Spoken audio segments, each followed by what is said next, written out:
Hey YouTube, it's AI Enigma here. So this is our 14th session in Road to CAT RC Explain series. As usual, I will provide the PDF of the session in the comment section below, so you can try the RC yourself and then look at the answer for clearer understanding. So without wasting any time, let's hop on to the RC itself. I am a secularly minded philosopher. Faith is not a virtue I hold. In particular, I disbelieve claims to knowledge about God's existence or will. As an atheist and a humanist, my approach to life has been grounded on rational thought and empirical evidence. I consider death to be the end of our conscious existence and that any meaning that life may be resides within man. So author goes on to say, author हमको ये बता रहा है कि वो एक secularly minded philosophers है और वो faith नहीं hold करता. He is not holding any faith. क्यों hold नहीं करता? Because he is certainly an atheist और humanist person है. और you can say he does not believe in God as well. वो God की existence या फिर God के will के अंदर believe नहीं करता. He is a true atheist और एक ह्यूमनिस्ट पर्सन है और जिसके थॉट्स जो हैं वो ग्राउंडेड है रैशनल थॉट के अंदर और एम्पेरिकल एविडेंस के अंदर. और एक चीज़ और जो ऑथर कन्वे करता है कि वो डेथ को कंसिडर करता है as a end of our conscious existence rather than the beginning of the after life itself. He does not believe in religion. So as to say religion का एक concept रहता है कि after death you have a choice to go into heaven और hell, but author का मानना ये रहता है because he an atheist he believe in the thoughts of rationality and empirical evidence. So as to से तो उसका मानना ये रहता है कि जैसे ही एक पर्सन की लाइफ एंड होती है उसका ह्यूमन कॉन्शियसनेस और मीनिंग ऑफ द लाइफ जो है वहीं पर एंड हो जाता है. Public reflecting on life is often done in fear of, but seldom in the face of death. I am in the privileged but unavailable position of doing the latter. I have just been told at the age of 40 that I have stage 4 lung cancer. Atheism and news of one's impending death would appear to be a particularly unfortunate combination. From where does a faithless philosopher obtain consolation? What provides meaning for a life lived and acceptance of fate anticipated? Author goes on to say कि like public जो है मतलब जो लोग हैं वो life के ऊपर तभी रिफ्लेक्ट करते हैं जब वो डेथ से अफ्रेड होते हैं. Like when they are afraid of death तब वो लाइफ के अंदर रिफ्लेक्ट करते हैं. बट बहुत ऐसे कम लोग होंगे, but seldom, that is you can से सेल्डम ऐसे लोग होते हैं जो कि एक्चुअली जब वो डेथ के सामने होते हैं तब वो रिफ्लेक्ट कर रहे हैं अपनी लाइफ के अंदर. ये ऐसे लोग पाए नहीं जाते. Author goes on to say कि आई एम दैट पर्सन. मैं वो ऐसा पर्सन हूँ जो कि मैं डेथ को फेस कर रहा हूँ and I am reflecting on the life itself. That is something that the author's hold true, क्योंकि वो हमको फिर बताता है कि उसको 40 एज की उम्र के अंदर उसको लंग कैंसर है. Then author goes on to say कि एथिज्म और इम्पेंडिंग डेथ जो है वो एक बुरा कॉम्बिनेशन है. It's not like a particularly fondful combination because at the end of the day if let's say you are a religious person और एक रिलीजियस पर्सन को पता चलता है कि उसको स्टेज 4 कैंसर है तो सर्टेनली वो होप कर सकता है, फिर फेथ कर सकता है गॉड से कि गॉड क्योर मी. बट अगर एक एथिज्म, एक पर्सन जो कि एथिस्ट है, he is not having any faith towards God itself, and अगर उसको स्टेज 4 लंग कैंसर होता है तो वो किससे होप करे बिकॉज वो तो फेथ रखता ही नहीं है. He is not having any faith, वो तो बस रैशनल थॉट में बिलीव करता है. तो ये जो सबसे बड़ा सवाल आ जाता है वही ऑथर कंक्लूड करता है कि एक फेथलेस फिलोसोफर जो है वो कॉन्सोलेशन कैसे ऑब्टेन करे, यानी हिम्मत कौन देगा एक फेथलेस फिलोसोफर को. What provides meaning for a life lived and acceptance of a fate anticipated. उसने जो लाइफ लिव अभी तक जी है उसको मीनिंग कौन प्रोवाइड करेगा, और जो उसकी फेट आने वाली है जो वो एंटिसिपेट कर रहा है कि like I will be facing death itself, वो एक्सेप्टेंस कैसे लाएगा उस चीज़ के अंदर. ये हमारे पास ऑथर का मेन क्वेश्चन है. Philosophers are often caricatured as dealing with the big question, particularly the meaning of life, but I've rarely observed this to be a matter of concern among professional philosophers. Author goes on to say कि philosophers को often माना जाता है, exaggerate करा जाता है. Caricatured का मतलब होता है exaggerated या फिर cartoonish way के अंदर बताना. Philosophers को exaggerate करा जाता है ऐसे persons के तौर पर जो big question से deal करते हैं, specifically कि life का meaning क्या है, what is the meaning of life, ये philosophers deal करते हैं. But author conclude करता है कि मैंने rarely observe करा है कि फिलोसोफर्स जो हैं, स्पेसिफिकली प्रोफेशनल फिलोसोफर्स जो हैं, वो इस बात को डिस्कस कर रहे हैं other than fleetingly in conversion with colleagues after some beers. केवल वो जब बियर लाइक पी रहे होंगे तब एक छोटे मोमेंट के लिए वो मीनिंग ऑफ लाइफ के बारे में डिस्कस करते हैं, बट अपार्ट फ्रॉम दैट वो मीनिंग ऑफ लाइफ को डिस्कस ही नहीं करते, जबकि उनका काम है मीनिंग ऑफ लाइफ को डिस्कस करना. Few thinkers of a non-religious bent have tried to address the question of meaning head-on. Perhaps an independent thinker, philosophers nowadays have a tacit understanding that life's meaning or value is a personal journey, but most philosophers I know don't seem to spend much time pondering on the meaning of their own lives either. Then author goes on to say कि कुछ thinkers ऐसे हैं जो कि non-religious हैं, मतलब ऐसे लोग, ऐसे बहुत कुछ ऐसे लोग हैं जो non-religious हैं, जो भगवान के ऊपर मानते नहीं हैं और वो एड्रेस करते हैं कि मीनिंग ऑफ द लाइफ क्या है. Then author goes on to say कि perhaps perhaps जो इंडिपेंडेंट फिलोसोफर्स हैं ना, उन्होंने एक कंक्लूजन पे आ गए हैं, कंक्लूजन या फिर उनको टैसिड अंडरस्टैंडिंग है। टैसिड का मतलब होता है कि ऑल्दो बोला नहीं गया बट अंडरस्टूड है। तो ये सारे फिलोसोफर्स जो हैं वो टैसिडली ये चीज़ अंडरस्टूड कर दिए हैं कि मीनिंग ऑफ लाइफ जो होती है ना, वो हर एक पर्सनल के लिए अलग अलग होती है, ये एक पर्सनल जर्नी होती है।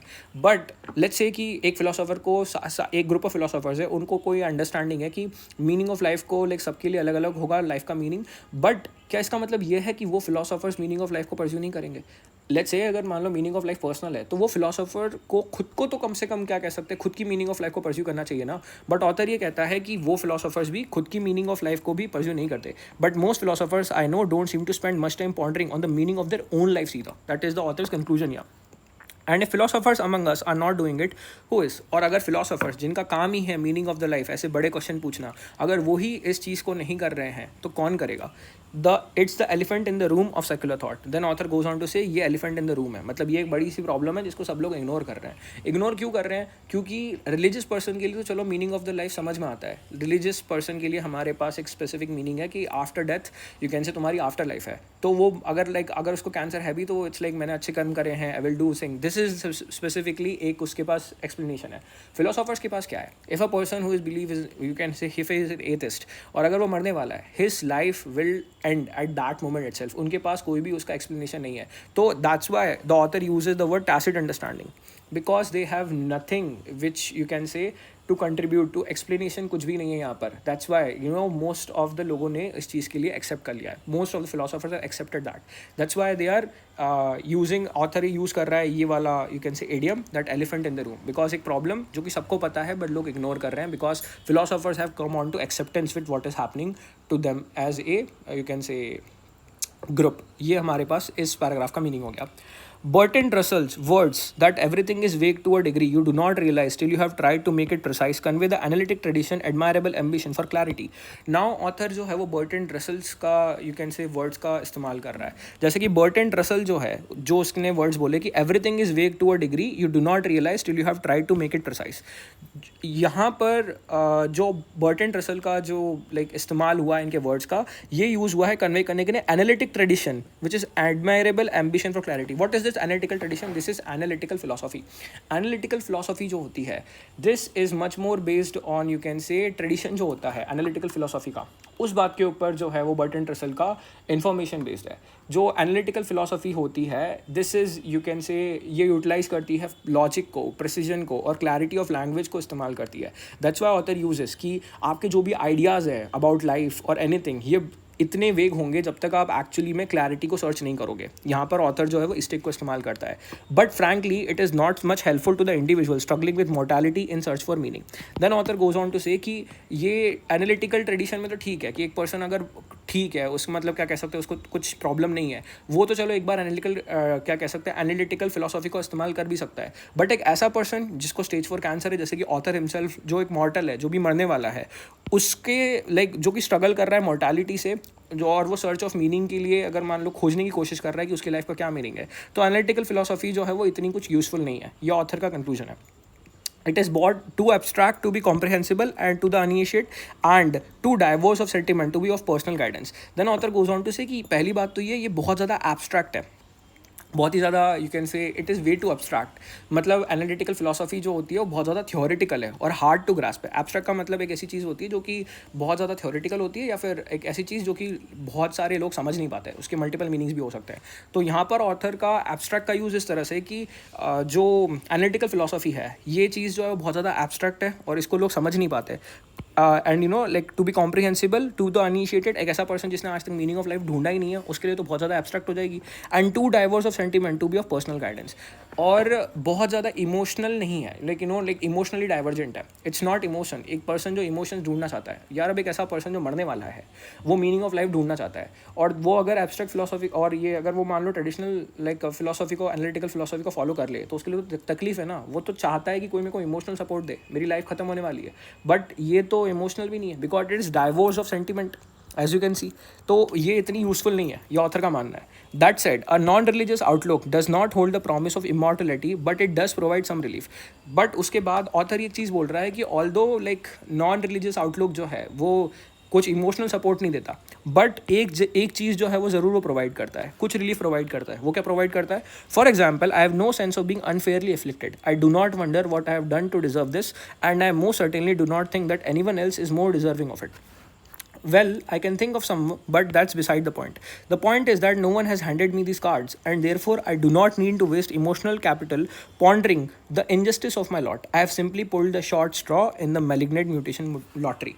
अब ऑथर यहाँ पर एक चीज़ बोलता है कि यार मेरे को इमोशनल नीड्स को सेटिस्फाई नहीं कर पाता, मतलब मुझे जो मतलब एक सपोर्ट चाहिए, ऑथर गोज ऑन टू से, वो मुझे शायद फिलोसफी जो या फिर यू कैन से दिस एथिज्म, अभी मुझे वो चीज़ नहीं मिल रही है. बट नॉन रिलीजियस अगर आउटलुक जो है वो एक चीज़ ज़रूर प्रोवाइड करता है कि मैं किसी को ब्लेम नहीं करता. अगर एक रिलीजियस पर्सन है उसके साथ अगर ऐसा हुआ होता तो वो ब्लेम करता कि यार भगवान मैंने तो आपका इतना कुछ करा है, I have been a firm believer. कोई भी गॉड को बिलीव करते हो, but specifically you will tell कि मेरे साथ ही ऐसा क्यों, you will question that, blame game जो है वो स्टार्ट हो जाएगा. But when it comes to you can say a non religious thinker और अ नॉन रिलीजियस बिलीवर, वो तो उसने किसी के ऊपर बिलीव करा ही नहीं है, तो वो किसी को ब्लेम नहीं करेगा कि वाई मी. दैट ऑप्शन जो होगा ना, वो कभी भी एक नॉन रिलीजियस बिलीवर जो है वो उस चीज़ को, नॉन रिलीजियस जो कि एक फॉलोवर होगा, वो इस चीज़ को कभी भी सोचेगा ही नहीं. और फिर ऑथर बोलते the point is that no one has handed me this card. Author बोलता है कि किसी ने भी ये कुछ विशफुल, क्योंकि वो कोई थर्ड एंटिटी में बिलीव नहीं करता, तो ऑथर ये बिलीव करेगा कि किसी ने भी मेरे साथ ये जानबूझ के नहीं करा है, ये बस हो गया है, this is just luck, and therefore I do not need to waste emotional capital pondering to the injustice of my lot. और इसलिए मेरे को अपनी इमोशनल कैपेसिटी को like you can say expend करने की ज़रूरत नहीं है कि मेरे साथ ऐसा क्यों हुआ, लाइक वर्ल्ड ने ऐसा मेरे साथ क्यों करा. That is not something that a non religious people would do. I have simply pulled the short straw in the malignant mutation lottery. और यहाँ पर एक लक का फैक्टर है कि लाइक बाय चांस जो है वो एक मैलिग्नेंट जो भी लाइक ये जो म्यूटेशन जो हुआ मुझे हो गया, एंड आई गॉट दैट. ये जो है वो you can say a non religious person would be accepting of whatever is going on rather than blaming something कि ये इनजस्टिस मेरे साथ क्यों हुआ. That is author's take. Religious people sometimes say that no one is an atheist in a foxhole. Presumably that applies to cancer bureaus too. Religious people का ये मानना है कि एक foxhole स्पेसिफिकली अगर अपन बात करते हैं तो foxhole का मतलब होता है battlefield जो होती है ना, लाइक वर्ल्ड वॉर होती है, जो ट्रेंच जो होती है उसको स्पेसिफिकली क्या कह सकते हैं, फॉक्सहोल से इमेजिन कर सकते हो. That is the idea of the foxhole itself. Author का मानना ये रहता है कि जब एक पर्सन बहुत ही ज़्यादा एक्सट्रीम फियर और इमिनेंट डेथ के सामने होता है तो शायद वो गॉड के लिए प्रे भी कर सकता है. लाइक जो ऐसा पर्सन जो कि एथिस्ट क्लेम कर रहा है कि you know I am atheist, मैं गॉड के अंदर बिलीव नहीं करता, but when that person comes across death itself तो शायद वो भी गॉड के लिए प्रे करना लग जाए. और ऑथर इस चीज़ को एक्सटेंड करता है by calling it a cancer bureau too, you know, like cancer bureau का यहाँ पर इस्तेमाल करता है. और मतलब ऑथर का मतलब ये है कि लोग शायद उससे ये एक्सपेक्ट करें कि वो भी शायद क्या कह सकते हैं, गॉड को प्रे करें, because he has you can say met with a cancer himself. The presumption being that ye of little faith with grasp for solace through a supernatural belief system hitherto rejected because ye have now had a change of fortune. Then author goes on to say कि ये जो foxhole saying जो है, like जो logic है इस पीछे का, ये प्रिजम्पशन जो है कि एक पर्सन जो गॉड के अंदर बिलीव नहीं करता था, दैट इज़ ये ऑफ लिटिल फेथ, जब उसका फॉर्च्यून जो है वो बैड टर्न हो जाएगा, मतलब जब चीज़ें जो है वो बुरी हो जाएंगी, तब उसको बेसिकली गॉड के ऊपर, रिलीजियस बिलीफ के ऊपर क्या कह सकते हैं, कंफर्ट मिलेगा या फिर सोलेस मिलेगा. ये जो प्रिजम्पशन है ऑथर के हिसाब से ये चीज़ you can say is wrong. Author इस चीज़ के ऊपर क्या कह सकते हैं, बिलीव नहीं करता. क्यों नहीं करता? But if wishful thinking were so easy and effective, I would simply wish the cancer to be gone. That would seem to be the straightforward wishful approach.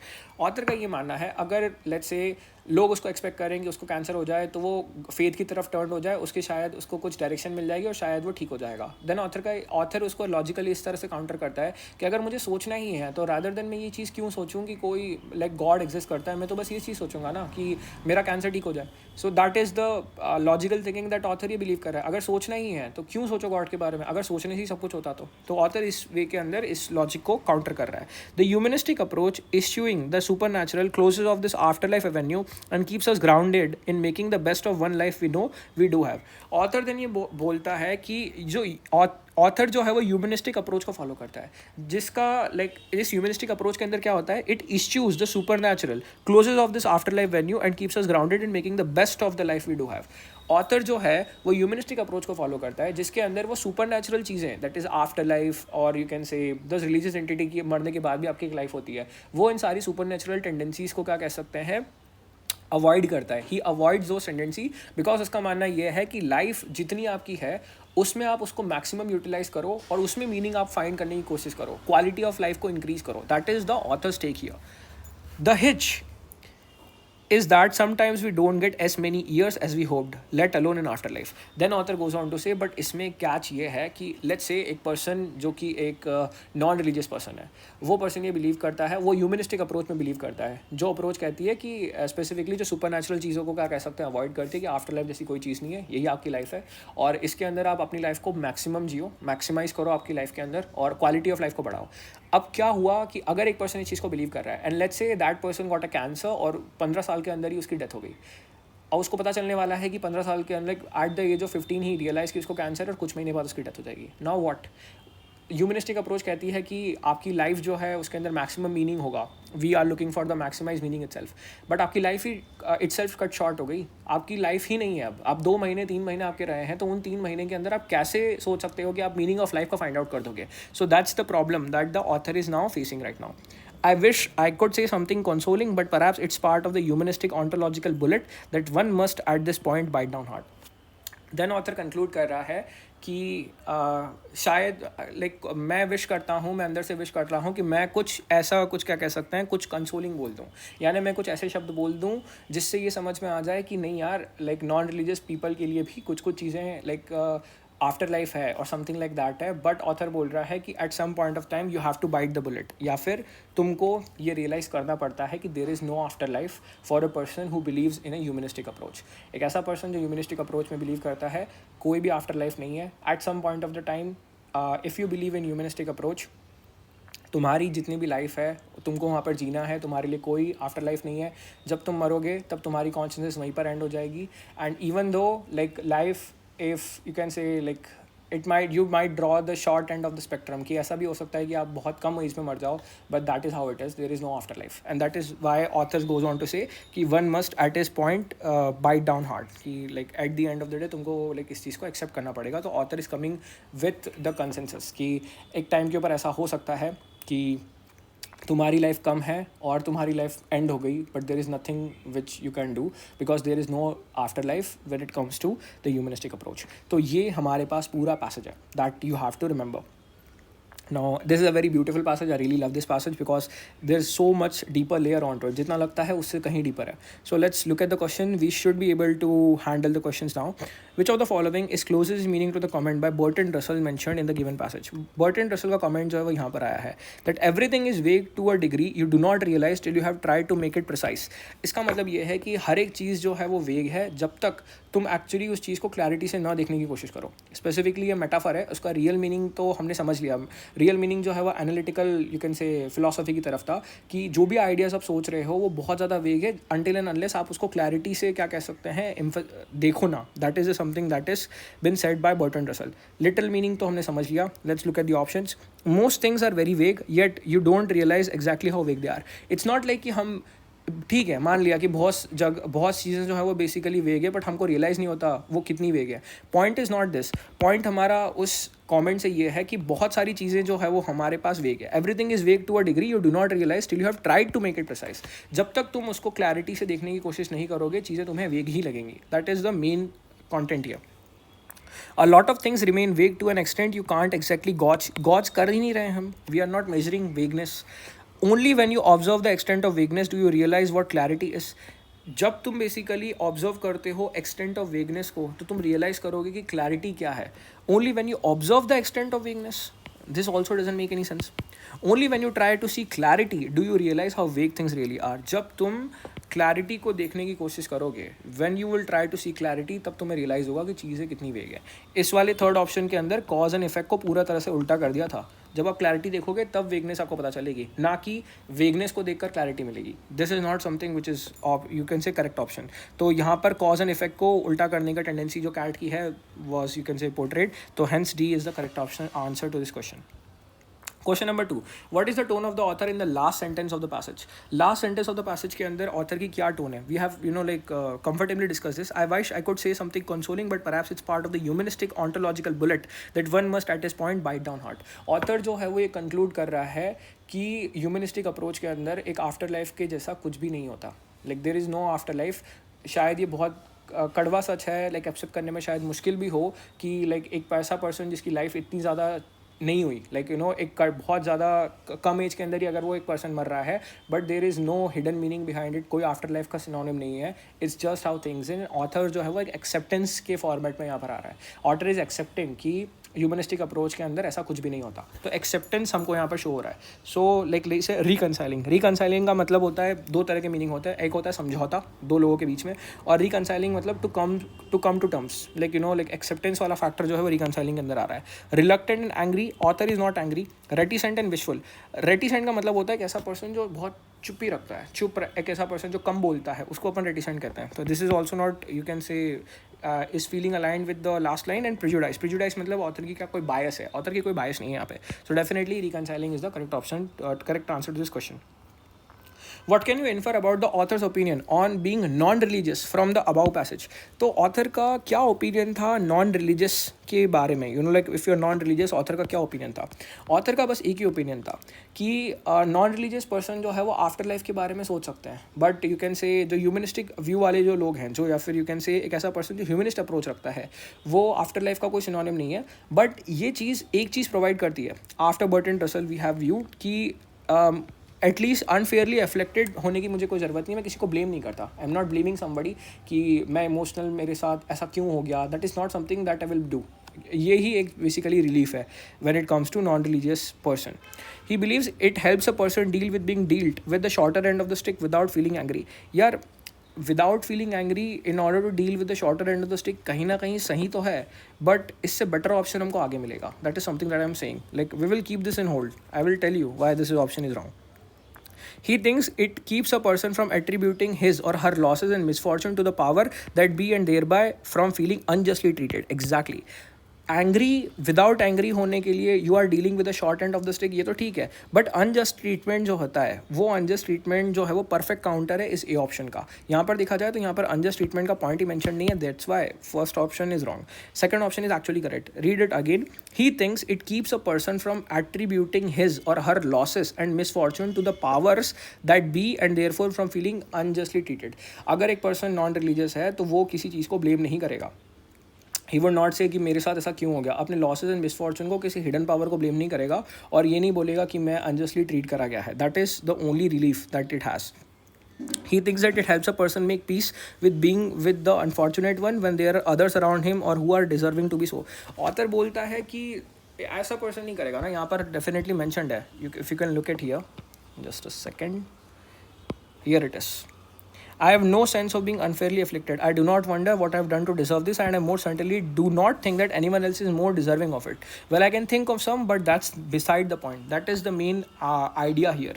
Ki he thinks it helps a person make peace with being the unfortunate one when there are others around him who are more deserving to be so. ये point को author ने बिल्कुल completely negate करा है, that's why this also is not the option.